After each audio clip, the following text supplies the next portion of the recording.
বিকেলে যদি এই রকম মুচমুচে খাস্তা কোনো স্ন্যাক্স হয় চায়ের সাথে, তাহলে কিন্তু বিকেলটা পুরোপুরি জমে যাবে। এই স্ন্যাক্সটা বানানোর জন্য আমি নিয়েছি বাঁধাকপি, একটু গাজর, একটু পেঁয়াজ কুচিয়ে, আর একটুখানি চিকেনের কিমা ছিল, তাই সেটাও নিয়ে নিয়েছি। এবার কড়াইয়ের মধ্যে সর্ষের তেল দিয়ে দিলাম। এটা কিন্তু খুব হেলদিও, বাচ্চাদের টিফিনেও দেওয়া যাবে। তো তাই তেলের মধ্যে আমি দিয়ে দিলাম বেশ কিছুটা পেঁয়াজ। পেঁয়াজটা একটু ভেজে নিয়ে বাঁধাকপিটাও দিয়ে দিলাম। তারপরে দিয়ে দিচ্ছি গ্রেট করা একটা গাজর। এবার এই সবজির মধ্যে দিয়ে দিচ্ছি একটুখানি নুন। কেউ চাইলে কিন্তু এখানে ক্যাপসিকাম, বিনস সেগুলোও দিতে পারেন। আর দিয়ে দিলাম লঙ্কার গুঁড়ো, হলুদ গুঁড়ো। এবারে খুব ভালো করে নাড়াচাড়া করে একটু ভাজা ভাজা করে নেবো। একটুও জল দেবো না কিন্তু, কারণ বাঁধাকপি থেকে অনেকটা জল বেরোবে। একটু নাড়াচাড়া করে নিয়ে তারপরে দিয়ে দিচ্ছি ওই চিকেনের কিমাটা। এবারে সব কিছুকে ভালো করে মিশিয়ে নেবো। বেশ ভালো করে মিশিয়ে নেওয়ার পর তারপর আমি দিয়ে দেবো বেশ কিছুটা টমেটো সস। এখানে টমেটো সসের জায়গায় যদি কেচাপ থাকে কেচাপ দিলেও হবে। ভালো করে মিশিয়ে নিয়ে ঢাকা দিয়ে এটাকে রান্না করব। সব কিছু সেদ্ধ হতে দেবো। অন্যদিকে একটা বড় বাটিতে 1 কাপের মতো ময়দা নিয়ে নিয়েছি, মানে বড় কাপের 1 কাপ ময়দা নিয়েছি।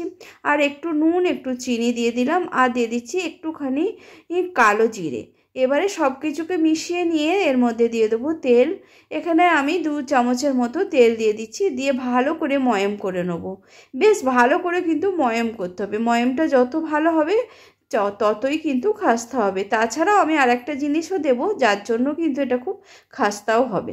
ভালো করে ময়াম করে নিয়েছি। এবার এর মধ্যে দিয়ে দিচ্ছি জল। একটু একটু করে জল দিয়ে একটা সফট ডো বানিয়ে নেবো। যেরকম করে আমরা লুচির জন্য ডো বানাই, ঠিক সেই ধরনেরই একটা ডো বানিয়ে নিয়েছি। এবার এই ডোটাকে একটু ঢাকা দিয়ে রেখে দেবো। ডোটা বানানো হয়ে গেছে। এবার ঢাকা দিয়ে রেখে দিয়ে ওই পুরটা যেটা করছিলাম সেটা দেখে নিচ্ছি কেমন হয়েছে। এটা মোটামুটি পুরো সেদ্ধই হয়ে গেছে, পুরো ভালো মতোই সেদ্ধ হয়ে গেছে। এর থেকে বেশি আর সেদ্ধ করবো না। এবার এটা নামিয়ে নেবো, নিয়ে ঠান্ডা করে নেবো। অন্যদিকে আর একটা বাটিতে নিয়ে নিচ্ছি 1 চামচের মতো কর্নফ্লাওয়ার।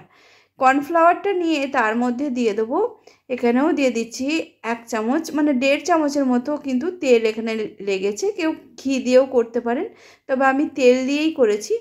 এবারে খুব ভালো করে মিশিয়ে নিয়েছি কর্নফ্লাওয়ারটার সঙ্গে। ঠিক এরকম একটা ক্রিমি ক্রিমি ব্যাপার আসবে, এরকম কিন্তু করে নিতে হবে। ঠিক এরকম দেখতে হয়ে যাবে বাটারের মতো। এবার এটাকে রেখে দিয়ে আমি যে ময়দাটা মেখেছিলাম সেটাকে আর একটু ভালো করে থেসে নিচ্ছি। তারপরে এর থেকে যে কটা লেচি হয় লেচি বের করে নিচ্ছি। এখানে আমার আর 1 কাপ ময়দাতে প্রায় 5টার মতো লেচি হয়েছিল।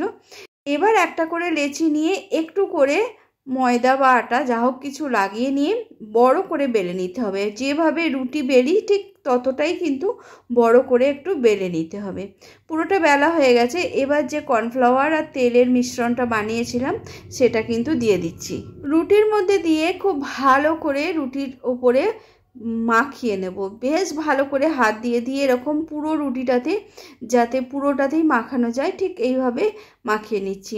এতেও বেশ ভালো খাস্তা হবে, ওই জন্যেই এটা দেওয়া। এবার রুটিটাকে ভাঁজ করে নিচ্ছি। যে যেভাবে ইচ্ছা ভাঁজ করে নিতে পারেন। আমি এইভাবেই ভাঁজ করে নিচ্ছি 4 চৌকো করে।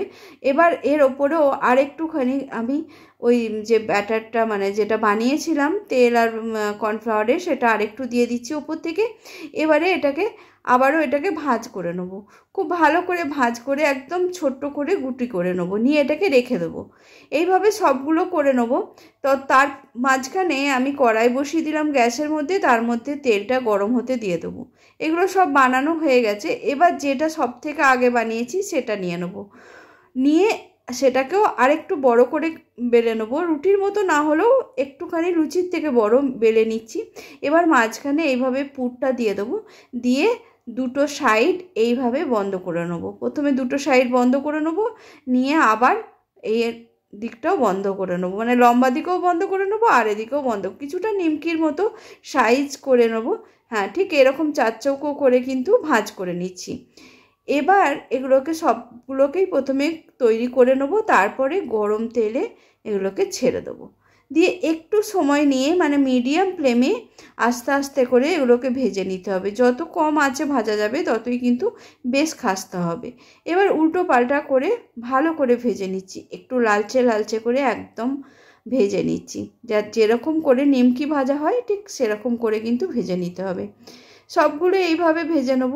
তারপরে আর কি, চায়ের সাথে দারুণ তো লাগবেই, তাছাড়া শুধু মেয়োনিজ বা সসের সাথেও কিন্তু বেশ ভালো লাগবে। আর ভেতরে অনেকগুলো লেয়ার হয়েছে দেখতেই পাচ্ছেন, আর পুরো ঠাসা।